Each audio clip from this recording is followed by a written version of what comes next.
एक जंगल में टूनी चिड़िया अपनी बेटी टुनटुनी और अपने बेटे सोनू के साथ रहती थी।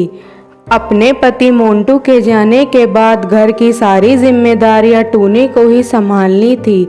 अभी टुनटुनी और सोनू भी बहुत ज़्यादा छोटे थे। टूनी के घर में कमाने वाला कोई नहीं था, इसलिए वह बहुत ज़्यादा गरीब थी। उसके पास खाना लाने के लिए भी पैसे नहीं रहते थे। टूनी जंगल से गेहूं के दाने चुगकर लाती और उसको ही बनाती और वह सब मिलकर उस खाने को ही खाते। उसकी जिंदगी ऐसे ही चल रही थी। एक दिन टूनी बीमार पड़ जाती है तो टूनी के बीमार होने की वजह से उस दिन उनके घर पर खाना नहीं बनता और अभी टुनटुनी भी इतनी बड़ी नहीं थी कि वह सबको खाना बनाकर खिला सके, इसलिए वह तीनों भूखे ही सो जाते हैं। तब अगले दिन सोनू अपनी माँ से बोलता है कि माँ, मुझे बहुत ज्यादा भूख लगी है, कुछ खाने के लिए दे दो। तब टूनी बीमारी हालत में ही गेहूं के दाने चुगने के लिए जाती है और कमजोरी की वजह से उसको चक्कर आ जाते हैं और वह नीचे गिर जाती है और बेहोश हो जाती है। तभी वहां से सावित्री मौसी गुजर रही होती हैं। वह टूनी को बेहोश देखकर उसको हॉस्पिटल लेकर जाती हैं और टूनी का इलाज करवाती हैं। तभी सोनू और टुनटुनी भी वहां आ जाते हैं और दोनों रोने लगते हैं।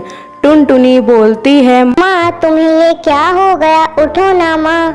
तभी थोड़ी देर बाद टूनी को होश आ जाता है। तभी सावित्री मौसी टूनी से बोलती हैं कि तुम्हें बीमारी में घर से बाहर नहीं निकलना चाहिए था, घर पर ही आराम करना चाहिए था। तब टूनी बोलती है कि मेरे घर पर कमाने वाला कोई भी नहीं है, मैं जंगल से गेहूं के दाने चुगकर अपने बच्चों का पेट भरती हूँ। हम बहुत ज़्यादा गरीब हैं, हमारे पास खाने के लिए भी पैसे नहीं होते, इसलिए मुझे बीमारी में भी दाना चुगने आना पड़ा, वरना मेरे बच्चों को भूखा ही रहना पड़ता। तब सावित्री मौसी बोलती है कि तुम चिंता मत करो, क्या तुम मेरे घर पर खाना बनाओगी? मुझे एक खाना बनाने वाली की जरूरत है, मैं तुम्हें बहुत अच्छी पगार भी दूंगी।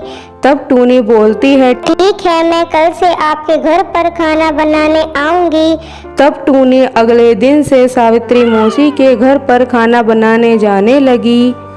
टूनी ने पहले दिन ही बहुत अच्छा खाना बनाया। टूनी का खाना सावित्री मौसी और उनकी बेटी को बहुत ज़्यादा पसंद आया। सावित्री मौसी और उनकी बेटी ने टूनी के खाने की बहुत ज़्यादा तारीफ की और उसको समय से पगार भी दी।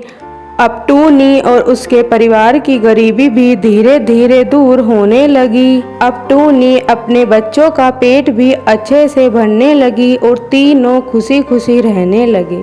इस तरह से टूनी ने दूसरे के घर पर खाना बनाकर अपनी गरीबी को दूर किया।